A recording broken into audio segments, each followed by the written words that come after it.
For over a decade, some of the UK's most energy-intensive manufacturers had a secret weapon. A strategy that could save a single site £200,000, £300,000 and in some cases more than £500,000 a year on their electricity bills. The strategy was called Triad avoidance, and the last time it worked was the 28th of February 2023. The problem? Many businesses are still running the same operational protocols. Halting production, disrupting shifts, paying premium overtime for a saving that no longer exists. So what were triads? Triads were the 3 half-hour settlement periods of highest national electricity system demand during the winter, specifically November to February, each separated by at least 10 days. NESO, the National Energy System Operator, used these 3 periods to calculate a significant portion of each site's annual CHNUOS demand charge. Your triad demand was your average consumption across those 3 specific half hours, multiplied by your applicable zonal tariff. The higher your consumption during these periods, the higher your annual charge. For a large manufacturing site in the south of England, the financial value of avoiding high demand in even 2 of those 3 periods could run to hundreds of thousands of pounds. The strategy was legitimate, it was effective, and energy managers built entire operational protocols around it.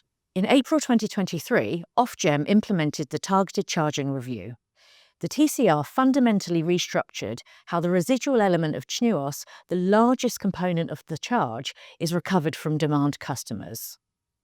Before the TCR, the residual was partly recovered through volumetric charges during peak demand periods, which is what made triad avoidance valuable.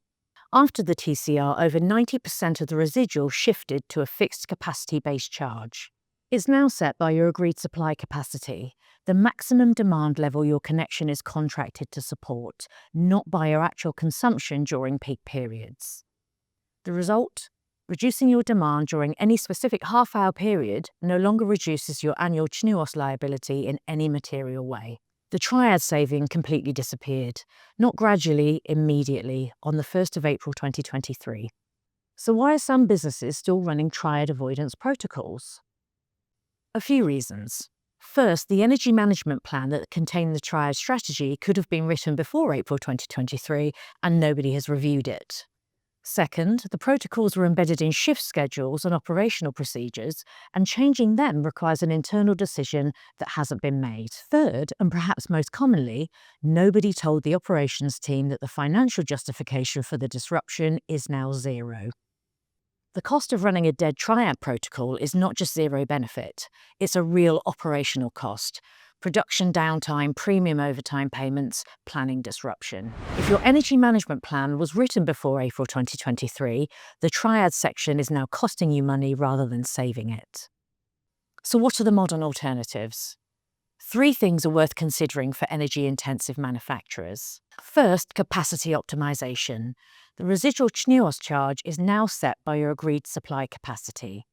If your site's agreed capacity places it in a higher band than it operationally requires, you are paying a higher fixed charge permanently. A capacity reduction request, where operationally viable, can deliver a permanent annual saving that compounds with every CHNUOS increase. Second, demand-side response. DSR schemes pay you to reduce consumption at grid stress events, not triad periods, which no longer exist in the old sense. For sites with operational flexibility, DSR can generate meaningful revenue. Third, battery storage. Charge overnight at lower cost off-peak periods, discharge during peak pricing windows. Combined with on-site generation, battery storage is increasingly viable for mid to large manufacturers, and the payback case has strengthened significantly with 2026 tariff levels. If you're not sure whether your site is still running triad avoidance protocols, or if you want to understand whether your energy management plan reflects the post-TCR reality, book a free triad strategy review with us here at Tritility. You'll find the link down in the description. You can also subscribe for a new video every Tuesday. Next week, we'll be looking at invoice discrepancies, specific line items on your business energy bill that may contain recoverable errors.